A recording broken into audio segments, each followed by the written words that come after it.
We are dancing in the Discomfort Zone today with Adam Peters. Adam, how are you today? I am fantastic, Anne, and it is lovely to be here with you as always. It's so good. And I'm dancing in the Discomfort Zone a little because we are in a studio right now, like doing this for real, which you set up. So thank you for that. My pleasure. Here at Thrive in St. Pete. Great studio. But we're here to talk about the happiness ambassador that is Adam Peters. So you recently blew up your life. Yes. If I may say that, as a life blower upper myself. It was a little blown up for me, and I just finished the job. Okay. Yeah. Like while we're in destruction. Yes. Yeah, it's already busted. Let's bust it some more. Yeah. But you're a neuroscience-based trainer. Yes. And that education came after the blow up or before? Before. Okay. Before. So talk to me a little bit about that. I was a little prepared for my blow up. Okay. How convenient. Yes. Serendipitous, if you will. So I had a big awakening during COVID. And I think people during COVID, they kind of went one of two directions. They either got way better or way worse than where they were. And I'm one of the fortunate folks that got way better because I took it as a genuine time out where I sat down with myself and I asked hard questions. And the hardest question of all that I asked was, if I died tomorrow, which seems more likely than it did before the pandemic. Fair. Am I happy with how I've lived my life? I'm in my 30s. I'm established. And the answer was such a profound and almost violent no. Oh. That I was like, oh God, I got to figure this out. Because I first of all, I don't want to die. But if I do, I want to feel like I did something important. I did something impactful in my life. So what's holding me back? Because I have a good job. I have a good salary. I live in paradise in St. Petersburg, Florida. My family's all in pretty good shape for the most part. And I had to figure out what's up. And after doing that inventory, I was like, I think the problem's me. I think the problem is me. So that led me to neuroscience because I've always been an analytical person. I value understanding the mechanics of how things work in order to better understand the bigger picture. And I would argue that understanding how humans work is one of the most interesting pursuits because it ain't right. It's just so complex. And we've evolved over such a long period of time, but there's been so much advancement over these last handful of years, even in the last decade, but looking a little bit broader, the last about 300 years have been insane in terms of how fast our lives have sped up and also the discoveries of neuroscience. So this is a brand new frontier. People are learning about how the brain works. And I thought if I learned a few things about it, maybe I could untangle my misery. So I picked up books about neurolinguistic programming. I started taking classes online and upskilling and getting certified in neurolinguistic programming because it struck a chord. The things that it was saying about how the brain works, I think the first thing that resonated with me was about language. So the words that you use are the programming that your brain uses to operate on. And so I started to notice how critical I was of myself and how I would beat up on myself to kind of motivate. And rather than motivate me, it often made me feel worse. It made me want to emotionally eat and to isolate because I felt shame about a certain thing that wasn't working out in my life. And so that language component was my entry point. And then beyond that, there's so much about how the brain works that I was able to take my process background in my corporate world and think about all the things I did to improve my life in a way that's repeatable. It's step 1, step 2, step 3, in a way that I think is attainable for anyone. And that's when I started experimenting with communicating my ideas to folks through my YouTube channel. My very early YouTube stuff is like me learning and just sharing what I'm learning. I'm like, I just learned this. It's so cool. Let me teach it to you. And that evolved into my book, The Blueprint to Happy, which has now evolved into my offerings in terms of workshops, retreats, and the ability to unpack your mind map, understand what you want to keep, and then what you want to leave behind. And then I have the process for how to actually do that and how to renovate your mind map. Which, hence mind map renovations. Precisely. Yes, which is the name of your business. So there was more to this blow up, though. Yes. It wasn't just you coming to this conclusion for yourself. Why were you asking that question of if I die tomorrow, other than COVID? So COVID was the big catalyst for me. And at the same time, I have a sibling, a sister that was 2 years older than me. Her name was Shandella. And she'd always suffered from mental health challenges. So as early as 12 years old, she was Baker acted. And in Florida, that's when you express a desire to hurt yourself or hurt others, they will put you into a psych facility for around 72 hours to observe you, see what kind of help you might need. And when my sister was 12, that was back in the 90s and less understood then. My parents were also going through a divorce at the time, which was a part of it. And so they were going through their own stuff. They didn't really know how to support her. And so as life went on and she maybe didn't get the support or help or whatever she needed, her condition just kept getting worse and worse. And she became addicted to opiates during the big opiate crisis here in Florida. And we became estranged because I didn't, I'm young, I'm younger than her. I'm trying to figure out my life, trying to get my school figured out, trying to find my niche in the world. And it wasn't until much later when I started learning about neuroscience and how I had coped with the hardships I've experienced and realizing that the only difference between my sister and I is how we decided to cope. I withdrew and isolated, which is not super healthy, but it's more acceptable societally than getting an addiction, which is how my sister handled wanting to just turn off the negative thoughts and turn off that deluge of self-loathing. That critical stuff that you talked about. Yeah. And so a big impetus for me to learn was also fueled by the fact that I thought I can use this stuff to help my sister. I might be able to open doors that will help her in a material way. Ultimately, that didn't pan out how I would have hoped. But as a result of that motivation and that desire to be a positive influence in my sister's life, I have a huge tool set that I can now help others who are interested and able and capable of applying the things that I have learned and I want to share with folks. Yeah. And presenting it in a way that really helps make that positive change. Yes. Makes that significant change. Yes. I've always prided myself on being able to communicate big things in consumable ways. So in my corporate world, I was known for that person that could put together an executive package that was clear, understood, not too much information, and straight to the point. So complexity down into bite-sized ways to move forward.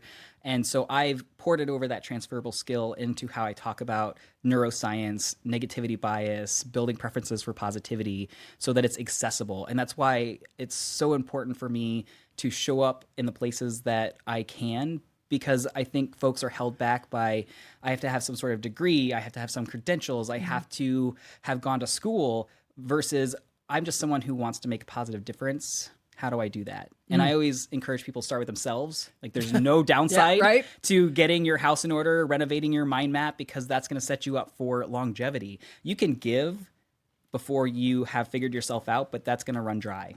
Yeah. Figuring yourself out brings this wellspring of energy and motivation and clarity and self-love that is required to be sustainable over a long period of time.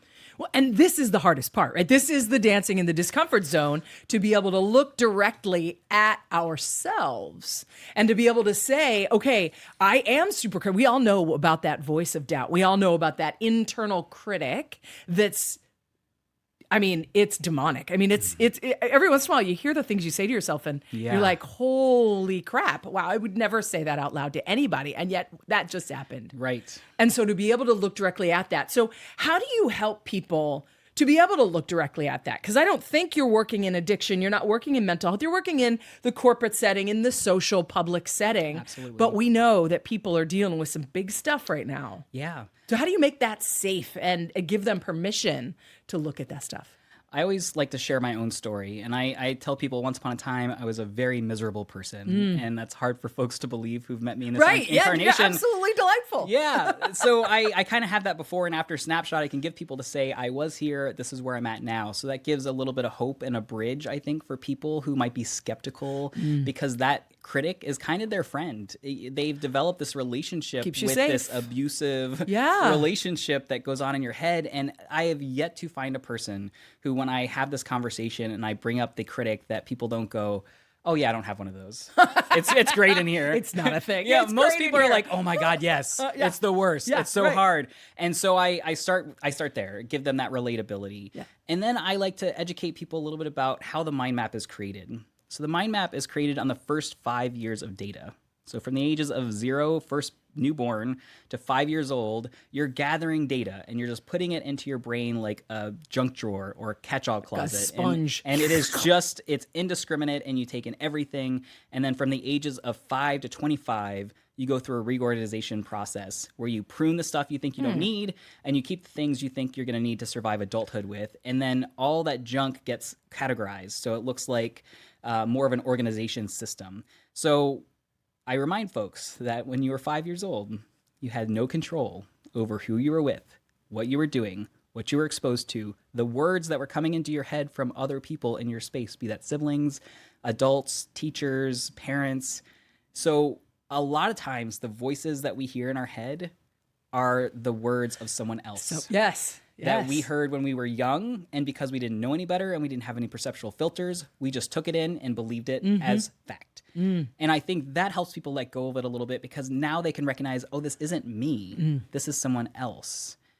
And that's also someone else bleeding over other people because that's probably what they're saying to themselves. And so I like to, when I run across challenging folks that are especially negative or especially cynical, I remind myself like that's their life. They're showing me a little bit about what's on the inside. Yeah. It really has nothing to do with me.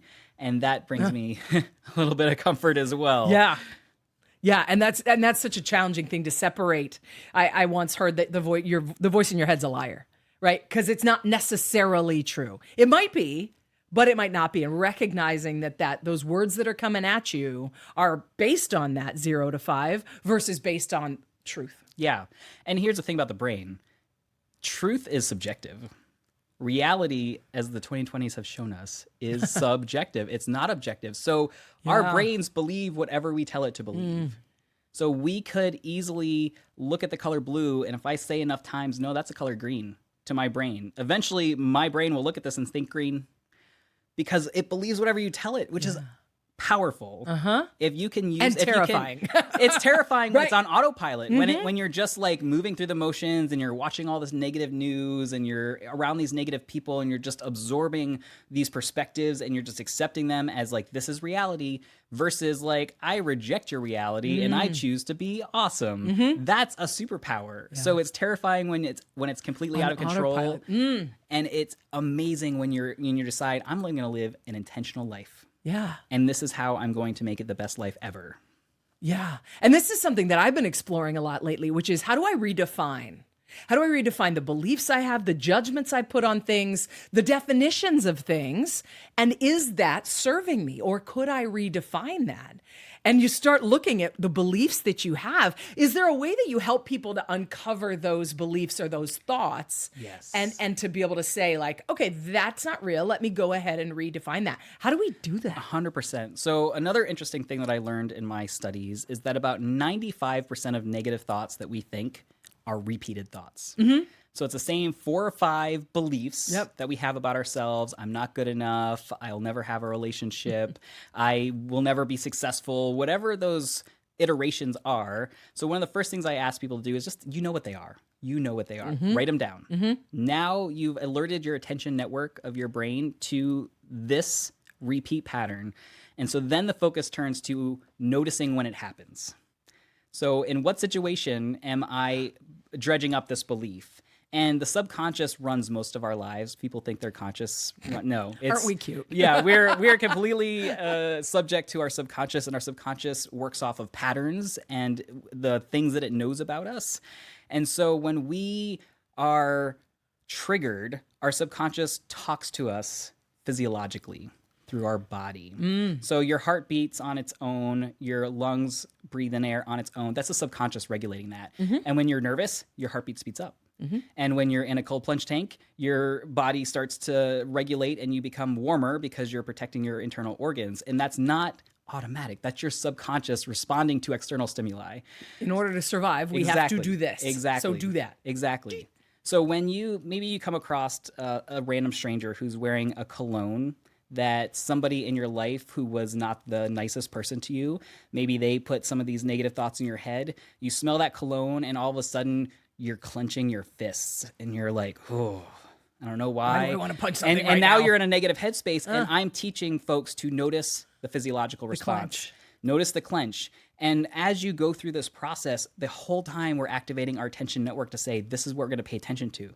Like when you want to buy a red car and all of a sudden you see red cars everywhere, that's because you activated your attention network, and it's giving you that stimulus now because there's too much stimulus in the world to be aware of all of it. Right. And that's why your subconscious picks and chooses what it puts in front of you based on your attention network. So when we do the work of inventorying the negative repeated thoughts, understanding what your triggers are, and we all know ours. One of mine that has recently come up that I'm still trying to understand is I hold my thumb. So when I'm like thinking about something, or I'm anxious, or I'm nervous about something, I'll look down, I'll be like, oh, I'm holding my thumb. Let me take a few breaths and try to understand why I'm feeling that way. And that's the next piece. So once you notice, I ask people to think about, well, what's the origin of that? And that's where the childhood stuff comes in. It's often our triggers are located there. And so it requires taking some time to, in comfortable, safe settings, I always recommend the shower, because the shower is a safe place. You know where everything's at. You don't have to think about it very much. You're kind of getting this refresh of feeling clean and it's all smelling automatic great. because you've done it hopefully a lot of times. Exactly. So you can just, Exactly. And that's where I do my best thinking. And if I task my attention network with like, figure this out. We had this response. I want to know why. In those quiet moments, that's when the subconscious will give us those revelations. And we can say, oh, okay, this is because, Joe smelled this way too, and he used to tell me that I would never amount to anything. And once we know that, once we go through this whole process, that's when we get to tell ourselves a better story, because the brain believes what you tell it. And the better story isn't about wallpapering over it or denying that it is real. It's not Band-Aid. And that's why we have to understand it, because that is important input into the reframe that we do, which has 3 essential components. That component that knowing the origin speaks to is reality-based. We have to honor our lived experience because our subconscious knows about it. So if we just try to gaslight ourselves and say, nope, this isn't an issue, the subconscious is like, nope. Remember when we were 7? Do you remember when this bad thing happened to us? Like, that's not going away. So you have to incorporate that into your reframe. And that reality-based can be simply acknowledging it. I feel this way because when I was a kid, this person said these negative things to me. And then you go on to something that's positive. Right? I'm an adult now. I can parent myself. I can believe whatever I want. And then actionable. I'm going to choose to believe X. That's an action. I'm going to smile in the situation rather than cry. That's an action. It doesn't have to be something grand, like I get in my car and I drive somewhere, or I do some big proclamation. Actions can be very small. And why it's so important to have all 3 of these components when we're telling a better story is because it's what makes it sticky. The action gives us agency, so we feel like I am in control of the situation, because we really like that as humans. There's so few things in life we are in control of. It's just us. And there's a lot of power in just controlling us. Positive, because we're training our brains to prefer positivity, which is a great asset in terms of problem solving, creating relationships, your health and wellness. And then, of course, the reality-based. Why am I here in the first place? Honoring that is the only way that you can change. Right. You cannot change unless you honor your past. Well, and I love the language you're using of that was true then. Here's what's true now. To kind of, I love that word reparent. Yes. To kind of let yourself, your little self, because it's in there, know we're good now. We are. Yeah. Yes. And I think a lot of original wounds come from childhood. And totally. We all, I'm sure every single one of us have moments where we wish our parents would have done something differently, would have known what was going on in our interior worlds, would have been able to help and mentor us in the way. What we need, yeah. But truly, we are the only people that know that about ourselves. And this is the time to show up for yourself, and that has amazing power. Well, and one of the things that I find fascinating is as we start uncovering all this stuff and we start figuring out where did these beliefs, these judgments, this negativity come from, often it came from people who had 100,000% good intentions, nothing but golden-hearted good intentions. Yes. And so that the conflict in the of they absolutely loved me and did the best they could, and boy, I'm screwed up, Yeah. Being able to live together in that dissonance. Yes. How do we get there? Yeah. Right? Because my empathy goes, yeah, but they were amazing. Yes. And it's like, yeah, and you took on the wrong stuff and they're great. And, so I mean, how do we get there? It's such a circular experience for me. 2 things can be true at the same time. Right. Absolutely. And there's a few ways that I want to address this. Number 1, a really good population of parents out there these days that are doing their best and parenting in a way that has never, I think, been tried in human history before. Those kids are still going to have challenges. It's kind of like doesn't matter. The thing you have to realize as parents, you're going to mess them up. You're good. It's all relative. Yeah. You know, so even if you have a really nice life, then maybe your trauma moment is your cancellation of a big party that was really important to you. That's a first world problem, but to you, it's relative. Or they were 5 minutes picking you up at the playground and you felt like they'd abandoned you forever. Because 5 minutes when you're a kid feels like 3 hours, right? So, number one, parents, let yourself off the hook. It is not your fault. People internalize things all different types of ways, right? And the key to having the and response when it comes to people that might have negatively influenced you is to forgive and give yourself grace. Because when you are capable of doing that for you, you can do that for anybody.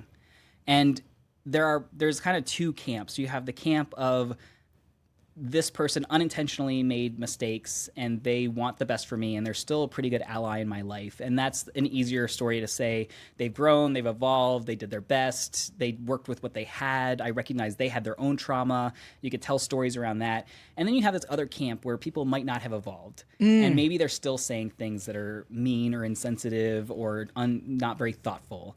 And you can still recognize that that's their life. That's in their head. And I have empathy for them who has to live with them 24/7. Yeah. I can at the same time have a boundary and say, until you're further along, like I can't trust you in the same way I can trust these people over here. I have a lot of empathy for you and I'll meet you where we're at, but there's only so much that I'll give. I'll protect myself in this moment, but I acknowledge that's not about me. It's about you. And it's so hard. It is so hard. And making that separation and giving yourself the permission to say, I'm angry. But especially, and that the boundaries are so important. And that, one of the things I tell myself, especially when I have to be around somebody like that, is this doesn't impact me now. This is not a factor for me now. And having that mantra, essentially, to be able to separate mentally. So interesting, and this might help you a little bit. Our brain doesn't really process negatives, the negations. So when you say, I don't want to eat junk food, it just hears junk food. It doesn't know what the alternative is. Still eating. Right? So you have to specify what you want that situation to be. So when you're saying, this doesn't affect me, your brain might hear, this affects me. Right? So you might want to say, I'm at peace with where this person's at. I'm at peace where I'm at.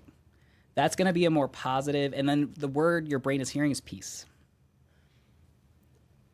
Okay.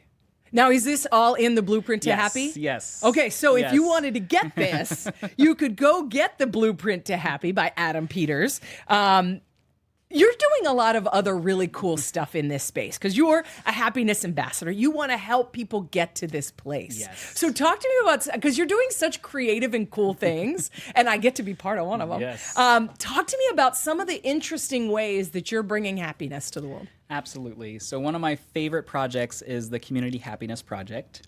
It is a interactive art installation in my front yard. And the origins for this also go back to COVID when I was working from home. And we couldn't be in the same airspace. Exactly. And I appreciated the fact that I could still have a job and work from home and all that good stuff, but it meant that I was in my neighborhood more.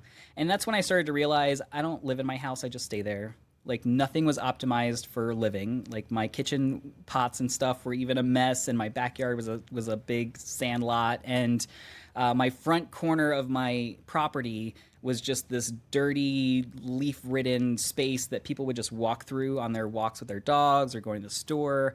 And old Adam would have been like, get off my lawn. This is unacceptable.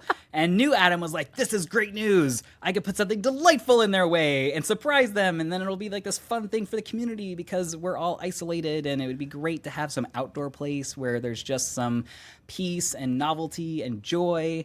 And so for the sake of joy. Just for the sake of joy. Yeah. Just because I can. And this is what I want to encourage and inspire other people to do. Just because you can do something delightful. Yeah. It all adds up. So it started with my neighbor was getting rid of some blocks and she put them on the curb and I was like, can I have those? Like, I don't know what I'm going to do with them yet, but I want to hold the space. I want people to know there's something. Building blocks, like little kid blocks? Like pavers actually. Like cement blocks. Yeah, like cement blocks. Okay. And so she helped me cart them over and got the wheelbarrow, and I just kind of stacked them up like Jenga. And I thought, that's boring. So I made a chair out of them, like a big stone chair. And then on a broken paver, I wrote "coming soon," and I just put it there, and I just left it. And then all of a sudden, the whole neighborhood's like, what's coming soon? What's happening? Like people that never talked to me before, like neighbors I had never met, were stopping and slowing down and investigating it, like checking it out. And then I have a retail therapy habit. And so one of my favorite places to go, before it was closed, Old Time Pottery. And they've got like cool landscaping stuff. And I found a meditating bunny on Easter Day with a little paw broken off. Aww. So I bought it and I took the paw and I super glued it back on and put an old pair of beads on the bunny paw, and I put that in the chair. And that got even more attention. And then I started painting rocks with my sister, who was living with me at the time. And we put out painted rocks, and we told people, take one of these, put it in your yard, and when you see it, pause, stop whatever you're doing, and reflect on something that makes you happy. Because happiness is a numbers game. The more positivity we're putting in our lives, the more our brain's like, oh, this is what we do now. And so that was super popular. Like I'd see cars like screech to a halt and like kids hop out and like dig through the rock pile. We also had blank rocks people could take and paint on their own. And then I just kept iterating. And now it's this beautiful AstroTurf circular pad with a lot of seating and a little trinket trade cabinet. And I just added a wind phone, which is a phone that you use to speak to a loved one who's no longer with us, make a one-way call, say things that might need to be released into the wind. Kind of a joy and loss being the same coin on different sides, an acknowledgement to that. And that's just one of my favorite creative projects. And then next year, I am organizing a event series called Lifelong Learners of Tampa Bay. Yes! It's going to be held at the Dance Factory at West Shore Plaza over in Tampa. The first exit. That's right across the bridge, right? It's right across the bridge. So it's convenient first for exit, me. free parking. It's covered. It's great. So that's inspired because I want to level up on community building. I want to put people in the same place that love learning, that love making themselves better in some way, because the theme for 2026 is personal development, enrichment, and flourishing. Very intentionally chosen because every month has a theme that is going to get them a little closer to that. So January is happiness and renewal, where you will be one of our amazing speakers. Yes. I'll also be speaking that month around the neuroscience of happiness, and we're going to try to get 150 people in this space. I hope that we can do that every single month, because that is where the magic happens. When we're together, when we're talking about how we can make our lives better, how we can make each other's lives better. Yeah. And February is relationship and connection. March is growth and resilience. And it's going to be a really fun way to connect and learn and grow and build stronger bonds. I love it. And talk to me a little bit about this community aspect and happiness, because they are connected. Our brains need community. Yes. And we've never been in a time where it's easier to never see humans. Like, give me the DoorDash, give me the Amazon. It's got everything I need, right? It's insane, right? And when COVID started, I was totally okay with that. I was like, I'm an introvert. Like I got this. I've been practicing my whole life for this. So, but eventually it starts to wear on you, right? Where you're like this need for connection is there, and we've been feeling it for decades. I think Michael Moore put out Bowling Alone years and years ago, where he's talking about the reduction of third places. And so you're so right. There's a need for it right now. People are, I think they know that something's missing, but I think we're so rusty at this. We don't know how to make connections. And part of that is because we're so divided, because we're all in our own bubbles of information, and that reality being subjective thing. Like, we can't even agree on what reality is these days. So I want to speak to people about something that I think is neutral. It's not divisive, and it's about making your life better and doing it in ways that are through connection. Because in my book, there's 19 best practices for happy, and one of them is to find your tribe. Because being a part of a like-minded group that cares about each other and knows things about each other, you've been vulnerable together, just being heard is an incredibly cathartic thing in our human experience, and feeling like we're not alone. Talk about dancing in a discomfort zone, becoming an entrepreneur, a solopreneur, that can feel lonely, but I'll tell you, I'm not lonely, because I have an amazing videographer who's helping me make things look beautiful. I have a speaker network now who are brilliant minds who want to make events special and value added.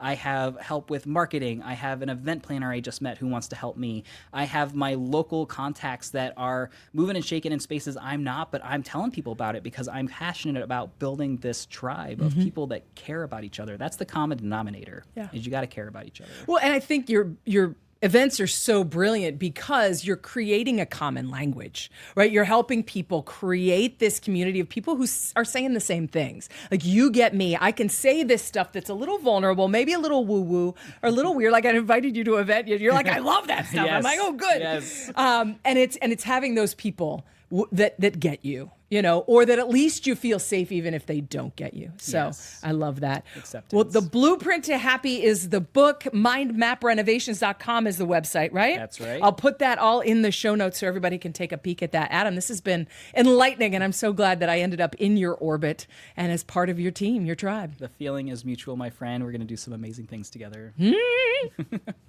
Yes.